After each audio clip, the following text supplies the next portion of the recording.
नमस्कार दोस्तों। आज हम मूवी एक्सप्लेन करेंगे 2022 की सबसे बड़ी मास्टर ब्लास्टर RRR यानी कि राम रमन रुधिराम और राइज रॉल रिवॉल्ट, जिसने रिलीज होने के पहले दिन ही पूरी फिल्म इंडस्ट्री पर तहलका मचा दिया।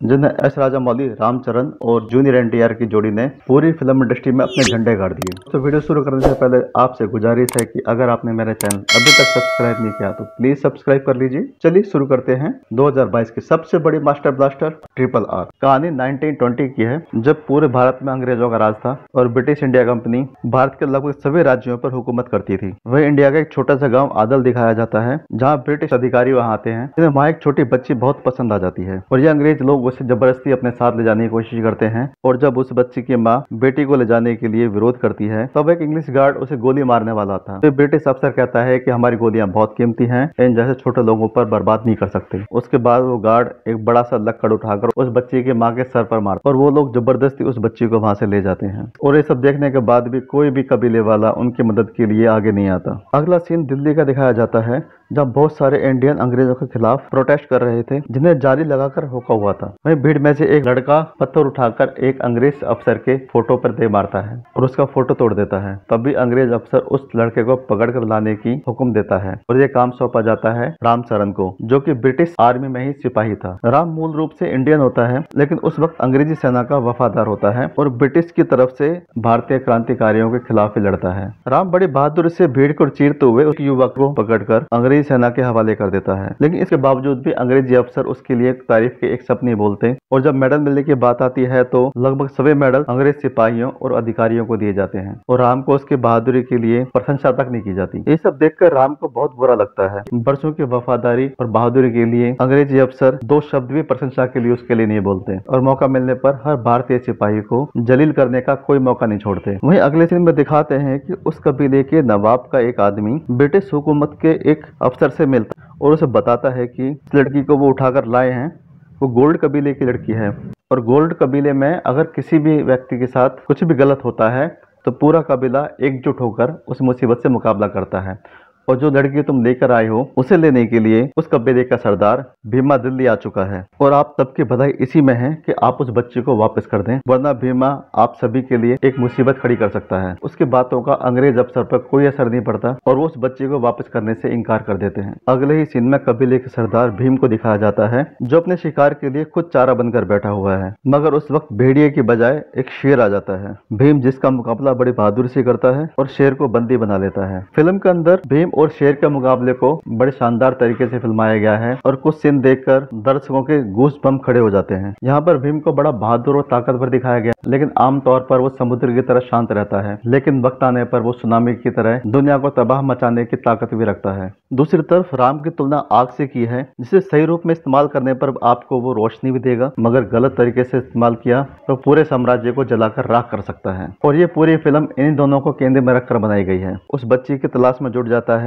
और एक मुस्लिम परिवार के घर पर उन्हीं का रिश्तेदार बनकर रहने लगता है। उस मुस्लिम फैमिली का एक गैराज होता है और वो खराब गाड़ियों को रिपेयर करने का काम करते थे। वहीं एक अंग्रेज अफसर अपनी बुलेट लेकर वहां आता है, जिससे वो बाइक स्टार्ट नहीं हो रही थी, लेकिन भीम रिपेयर करके उस बाइक को स्टार्ट कर देता है, जिसे देखकर उस अंग्रेज अफसर की गर्लफ्रेंड हंसने लगती है। ये देखकर उस अंग्रेज अफसर को भीम पर बहुत गुस्सा आता है और उसे बिना कसूर बेरहमी से मारने लगता है, लेकिन इतना पिटने के बाद भी भीम शांत रहता है, क्योंकि उसके यहाँ आने का मकसद उस बच्ची को छुड़ाना था, न कि अंग्रेज सरकार से किसी भी तरह का पंगा लेने का। वहीं दूसरी तरफ ब्रिटिश अधिकारी को यह बात पता चल चुकी थी, कबीले से कोई आदमी उस बच्चे को छुड़ाने के लिए दिल्ली आ चुका है और वो अपनी सेना में ऐलान कर देते हैं कि जो भी उस आदमी को पकड़कर उनके सामने लेकर आएगा, ब्रिटिश गवर्नमेंट उस सिपाही को बड़ी प्रमोशन देगी और उसे पकड़ने की जिम्मेदारी राम अपने ऊपर लेता है, क्योंकि राम किसी भी सूरत में ब्रिटिश सरकार में अपनी प्रमोशन चाहता था, जिसके लिए वो किसी भी हद तक जाने को तैयार था।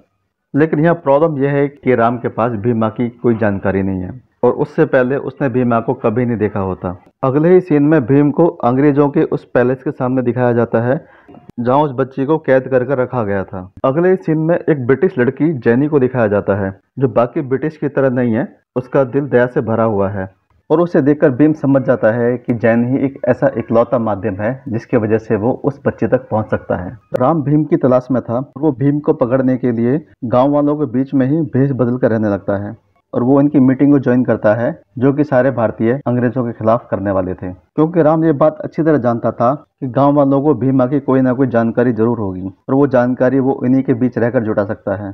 यहाँ गांव वाले ब्रिटिश ऑफिसर के अत्याचारों की बात कर रहे थे, तो राम उनसे कहता है कि उन्हें उस ब्रिटिश ऑफिसर को मार देना चाहिए था।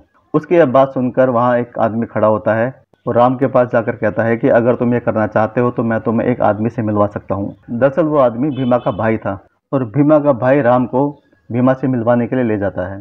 तभी रास्ते में एक पुलिस वाला उन दोनों को रोक लेता है, तो राम उस सिपाही को अपना आई कार्ड दिखाता है, जिसे देखकर वो पुलिस वाला राम को सैल्यूट करने लगता है। ये देखकर भीमा का भाई समझ जाता है कि ये भी कोई ब्रिटिश अफसर है और वहाँ से भाग जाता है। राम उसका पीछा करता है लेकिन किसी भी तरीके से वो बच बचाकर वहां से भागने में कामयाब हो जाता है। वहीं भीम को नदी पर बने एक रेलवे पुल के पास दिखाते हैं जहां से एक पेट्रोल से भरी हुई मालगाड़ी गुजर रही होती है। इसके एक डब्बे में किसी वजह से आग लग जाती है और उसमें विस्फोट हो जाता है और वो टैंकर नदी में गिर जाता है जहां आग ही आग फैल जाती है। वहीं एक छोटा सा बच्चा खेल रहा होता है और वो भीमा को इशारे करके बताता है कि इस बच्चे को किस तरह बचाया जाए और भीमा उसके बाद समझ भी जाता है। और अगले सीन में वो दोनों काफी ऊंचाई पर रस्सी की मदद से सर्कस के स्टंटमैनों की तरह कलाबाजियां करते हुए उस बच्चे को बचा लेते हैं और यहीं से भीम और राम की दोस्ती हो जाती है और दोस्ती भी ऐसी कि जय वीरू और धर्मवीर की जोड़ी भी फेल हो जाए। और वह दूसरी तरफ राम भीम के भाई का स्केच बनवाकर पूरे गांव में उसे ढूंढ रहा होता है और सभी गांव वाले उसे पहचानने से इनकार कर देते हैं। एक बार दोनों बाइक से घूम रहे थे, तभी जैनी वहां पर आती है। राम समझ जाता है कि भीम जैनी से दोस्ती करना चाहता है और किसी भी तरीके से उसे बात करना चाहता है और इसीलिए राम जैनी की कार के सामने कुछ कीले डाल देते हैं जिससे उसका टायर पंचर हो जाता है। मौका देखकर राम जैनी से बोलता है कि अगर वो चाहे तो भीम उसे घर छोड़ देगा। भीम जैनी को पूरा शहर घुमा देता है।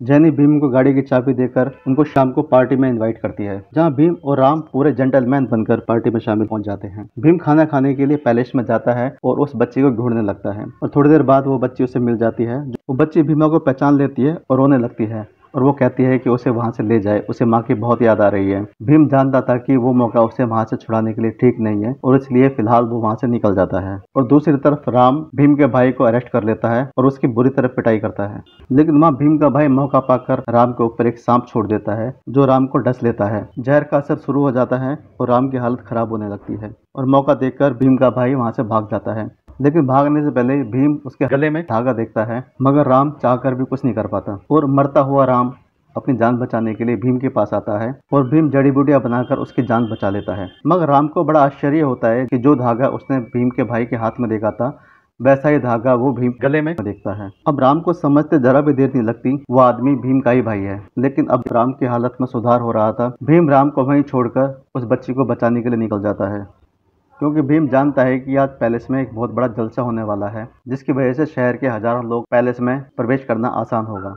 यहाँ पर एक अजीब बात ये दिखाई है कि भीम एक ट्रक में भरकर सैकड़ों जानवरों को अपने साथ लेकर जाता है और पैलेस में जाकर अंग्रेजों को ऊपर छोड़ देता है, जिससे वो खूंखार जानवर अंग्रेजों को मारने लगते हैं। मगर वो भीमा और उसके भाई को कुछ नहीं कहते। अगले ही पल राम वहीं पहुंच जाता है, जिसके जहर का असर अब तक खत्म हो चुका था और वो भीम को अरेस्ट करने की बात करता है। भीम राम को समझाने की कोशिश करता है मगर राम कुछ सुनने को तैयार नहीं था। वहीं भीम और राम के जबरदस्त फाइटिंग होती है और मगर यहाँ चारा बनाया जाता है उस बच्ची को, जिसके सर पर बंदूक रखकर भीम को हथियार डालने के लिए कहा जाता है और उस बच्ची के खातिर भीम घुटने टेक देता है और उनके सामने सरेंडर कर देता है।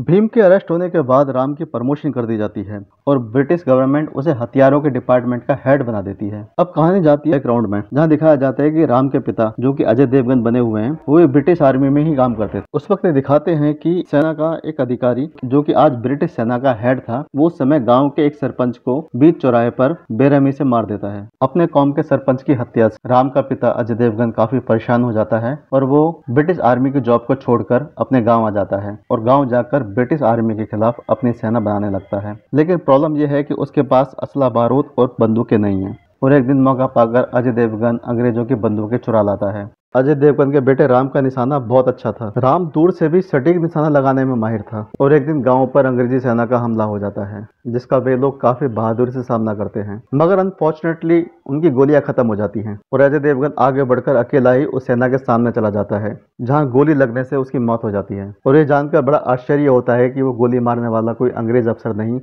बल्कि राम था, अजय देवगन का अपना बेटा, और जिसकी वजह थी कि गांव वालों के पास गोलियां खत्म हो जाती हैं और अजय देवगन अपने पूरे शरीर पर बारूद बांधकर अंग्रेजी सेना के अंदर घुस जाता है और राम को हिदायत देता है कि जब वो सेना के बीच में हो तो उस पर फायर कर दे ताकि उसके शरीर पर लगा बारूद फट जाए, जिससे ब्रिटिश सैनिकों को मौत के घाट उतारा जा सके और सिर्फ इसी तरह अंग्रेजों से उनके गांव को बचाया जा सकता है। राम ऐसा ही करता है और इस तरह गांव को बचाने के लिए राम के पिता ने शहादत दी थी। और ब्रिटिश सेना में राम के शामिल होने की असली वजह यही थी कि वक्त आने पर वो अपने गांव की मदद कर सके और उनके लिए हथियारों का इंतजाम कर सके, और आज वो ब्रिटिश सेना के हथियार डिपार्टमेंट का हेड बन चुका है और राम यही चाहता था। और अब फिल्म वर्तमान में आ जाती है जहां पर भीम को बंदी बना लिया जाता है और उसे सरेआम हजारों लोगों के सामने कोड़े मारने की सजा दी जाती है और ये सजा देने का ऑर्डर दिया जाता है राम को, और उसे तब तक कोड़े मारने की सजा दी जाती है जब तक कि भीम घुटने ना टेक दे।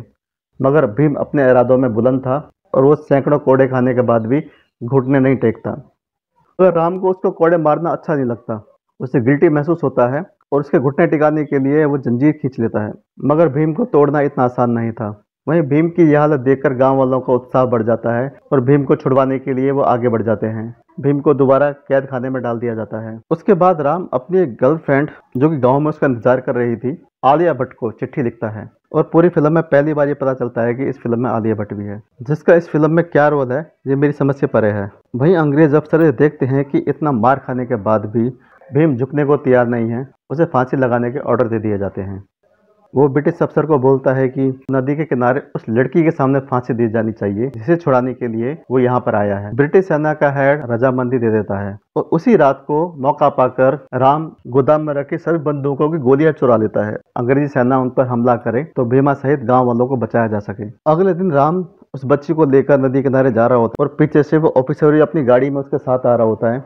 वहाँ उस ऑफिसर को पता चल जाता है कि राम ने एक पेड़ को आधा काटा हुआ है जिसका इस्तेमाल वो उसे मारने के लिए कर सकता है, और वैसा ही होता है। जैसे ही राम की गाड़ी आगे निकलती है वो उस पेड़ को गिरा देता है, मगर वो अंग्रेज अफसर किसी तरह बच जाता है और वो राम को गोली मार देता है और वहाँ घायल राम और अंग्रेज अफसरों की जबरदस्त लड़ाई होती है और बड़ी बहादुरी से उनका मुकाबला करता है और बच्ची को उनसे छुड़वा कर वहाँ से भगा देता है। वहीं दूसरी तरफ राम का एक दोस्त दिखाया जाता है जिसकी मदद से भीम अपनी रस्सियाँ काट कर आज़ाद हो जाता है और वो राम को बहुत बुरी तरह मारता है। मगर यहाँ पे भीम ये नहीं जानता था कि वो राम की वजह से ही आज़ाद हुआ है और वहाँ राम को घायल करके भीमा उस बच्चे को निकाल कर ले जाता है। अब ब्रिटिश गवर्नमेंट राम को गद्दार घोषित कर देती है और इसे अरेस्ट कर काल कोठरी में डाल देती है जहाँ उस पर बहुत अत्याचार किए जाते हैं। मगर राम काल कोठरी में रहकर भी अपनी प्रैक्टिस जारी रखता है और अपने शरीर को मजबूत बनाने के लिए काफी मेहनत करता है। वहीं दूसरी तरफ भीम उस बच्ची को लेकर हाथरस तक पहुंच जाता है जहां एक सराय में ठहरता है। वहीं पर उसकी मुलाकात राम के बचपन के दोस्त आलिया भट्ट से होती है जो कि राम की खोज में जा रही थी। लेकिन उसी वक्त वहां पर अंग्रेज सेना की रेड पड़ जाती है।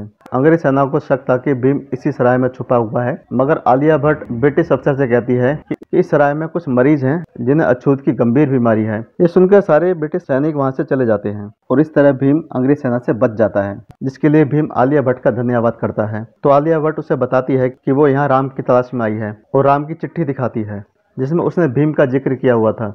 और आलिया भट्ट भीम को ये बताती है असल में वो अंग्रेज सेना में हिंदुस्तान की हेल्प करने के लिए भर्ती हुआ है। आलिया भट्ट भीम को बताती है कि राम के ब्रिटिश सेना में भर्ती होने की असली वजह हिंदुस्तान के क्रांतिकारियों की मदद करना है और उन तक बंदूक और हथियार सप्लाई करना ही उनका असली मकसद है, और इसी के खातिर उसके पिता भी शहीद हो गए थे। अब भीम को राम का ये सच जानकर खुद पर गुस्सा आता है और वह समझने लगता है कि वो आज राम की वजह से ही आज़ाद हो पाया है। अब वो राम को छुड़ाने के लिए वापस दिल्ली आता है और सबसे पहले जैनी से आकर मिलता है, जहाँ जैनी भीम को जेल का नक्शा देती है जिसकी मदद से भीम राम तक पहुंच जाता है और उसे छुड़ा लेता है। और वहां शुरू होती है अंग्रेजों के साथ राम और भीम की जबरदस्त फाइट। और पता नहीं कैसे राम रामायण के राम का गेटअप ले लेता है और अपनी तीर कमान से दुश्मनों के छक्के छुड़ा देता है। 10 सेकंड में सैकड़ों तीरों से अंग्रेजों को मारने वाले राम के तरकश में इतनी सारी तीरें कहां से आती हैं, ये बहुत बड़ा राज है। और ये दोनों ही मिलकर पूरी सेना के छक्के छुड़ा देते हैं। इनकी इतनी जबरदस्त फाइट देखकर पूरा हॉल सीढ़ियों से, तो यहाँ पर वे दोनों उस ब्रिटिश अधिकारी को मारने के साथ साथ पूरी सेना का सफाया कर देते हैं और बढ़ जाते हैं गोदाम की तरफ, और जहाँ जहां से वो हजारों बंदूकें और असला बारूद लूटकर ट्रक में भरकर उसे ले जाते हैं। अब आखिरी सीन में दिखाया जाता है कि आलिया भट्ट जो सीता की तरह अपने पति का इंतजार कर रही होती है, वो हनुमान बने भीम की मदद से अपने राम से मिल जाती है और इसी के साथ ये फिल्म यहीं पे खत्म हो जाती है। दोस्तों, आपको ये वीडियो कैसी लगी? अगर आपने मेरा चैनल अभी तक सब्सक्राइब नहीं किया तो प्लीज मेरे चैनल को सब्सक्राइब करें। अगर वीडियो पसंद आया तो वीडियो को लाइक करें, कमेंट करें। अपने नेक्स्ट वीडियो में, तब तक के लिए नमस्कार, खुदा हाफिज, शब्बा खैर, जय हिंद।